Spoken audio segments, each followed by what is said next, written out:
The Ken and Barbie Killers, the horrifying crimes of Bernardo and Karla Homolka. The story of Bernardo and Karla Homolka, often referred to as the Ken and Barbie Killers, is one of the most disturbing and shocking cases in Canadian history. The seemingly perfect couple terrorized Ontario in the early 1990s with a series of abductions, sexual assaults, and murders that shocked the nation. The couple's sadistic and calculated crimes, which included the murder of Karla's own sister, Tammy, left a scar on Canada's collective consciousness and remain a grim reminder of the evil that can hide behind even the most innocent-looking facades. The formation of a deadly duo. Bernardo and Karla Homolka appeared on the surface to be the ideal couple. Bernardo, born in 1964 in Scarborough, Ontario, was described by those who knew him as charming, handsome, and outgoing. He came from a troubled family. His father was convicted of child molestation, and his mother had an extramarital affair. But despite his dysfunctional upbringing, Bernardo projected an image of success and normalcy. He earned the nickname Ken because of his resemblance to the popular Ken doll, a moniker that would later take on a dark irony. Behind his polished exterior, however, Bernardo harbored violent and sadistic tendencies. In the late 1980s, he terrorized the Toronto area as the Scarborough Rapist, sexually assaulting multiple women in brutal attacks. Despite several police investigations, Bernardo managed to evade capture for years due to his clean-cut appearance and ability to fly under the radar. Karla Homolka, born in 1970 in St. Catharines, Ontario, was the seemingly innocent and well-liked daughter of a middle-class family. She was beautiful, intelligent, and had a passion for animals, working as a veterinary assistant. Homolka appeared to have a bright future ahead of her, but when she met Bernardo at a hotel convention in 1987, her life, and the lives of many others, took a tragic turn. From the moment they met, Karla was infatuated with Paul. Their relationship quickly became intense, and Karla was drawn into Paul's dark world of violence and sexual domination. Rather than being repelled by his violent fantasies, Karla seemed to embrace them, becoming an eager participant in his sadistic desires. Together, they would become one of Canada's most infamous crime duos. The murder of Tammy Homolka. One of the most shocking aspects of the Bernardo Homolka case is the murder of Karla's own sister, Tammy Homolka. In December 1990, Paul expressed his frustration to Karla that he was not the first person she had slept with, and he fixated on Tammy, who was 15 years old at the time. Wanting to please Paul, Karla offered up her sister as a gift to him, a gesture that would lead to one of the most disturbing crimes in the couple's history. On December 23, 1990, Karla stole halothane, a powerful animal anesthetic, from the veterinary clinic where she worked.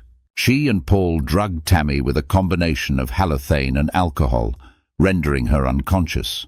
While Tammy was incapacitated, Paul and Karla sexually assaulted her, recording the entire incident on video.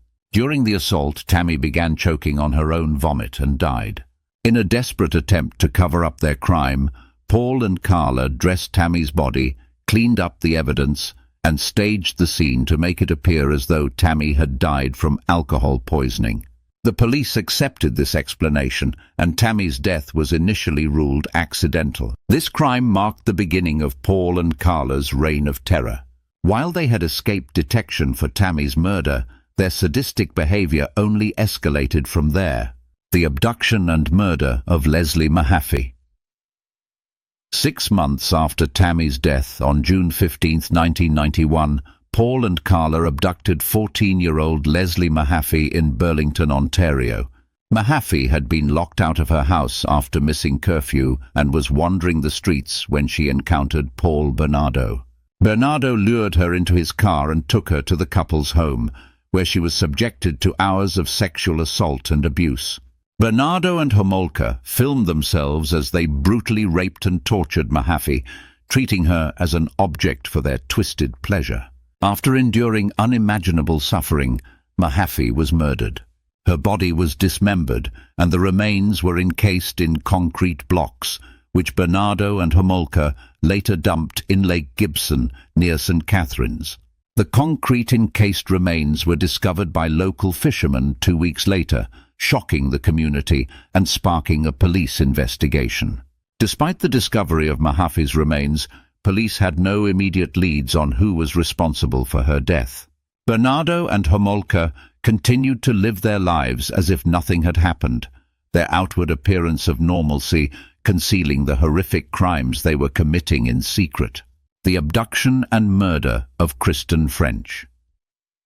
Less than a year after the murder of Leslie Mahaffey, Paul and Karla struck again.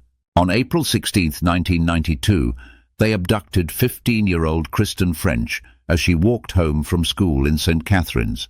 Using a ruse involving a map, the couple lured French into their car and took her to their home, where she was held captive for 3 days. During her captivity, French was subjected to repeated sexual assaults and torture, all of which were videotaped by Bernardo and Homolka. Like Mahaffey, French was brutally murdered after enduring days of abuse. Her body was later discovered in a ditch near Burlington, not far from where she had been abducted. The abduction and murder of Kristen French sent shockwaves through Ontario, and the police were under immense pressure to solve the case. Investigators linked French's murder to Mahaffey's, but they still had no suspects. It wasn't until DNA evidence connected Paul Bernardo to the Scarborough rapist attacks that the pieces of the puzzle began to fall into place. The downfall of Paul Bernardo and Karla Homolka. In late 1992, the police were able to obtain a DNA sample from Paul Bernardo, which matched the DNA from the Scarborough rapist cases. By this point, Karla had grown fearful of Paul and was beginning to distance herself from him. In January 1993, after a violent argument in which Paul severely beat Karla, she left him and went to stay with her family. Shortly after, Karla approached the police and offered to cooperate in exchange for leniency. Karla presented herself as a battered woman who had been coerced into participating in Paul's crimes. She claimed that she had been forced to help him in the abductions and murders of Leslie Mahaffey and Kristen French, as well as the sexual assault and death of her sister Tammy. Based on her claims and the lack of concrete evidence against her, the prosecution offered Karla a plea bargain. In exchange for her testimony against Paul Bernardo, she would serve only 12 years in prison. Karla's plea deal, known as the Deal with the Devil, sparked outrage when the full extent of her involvement in the crimes was later revealed.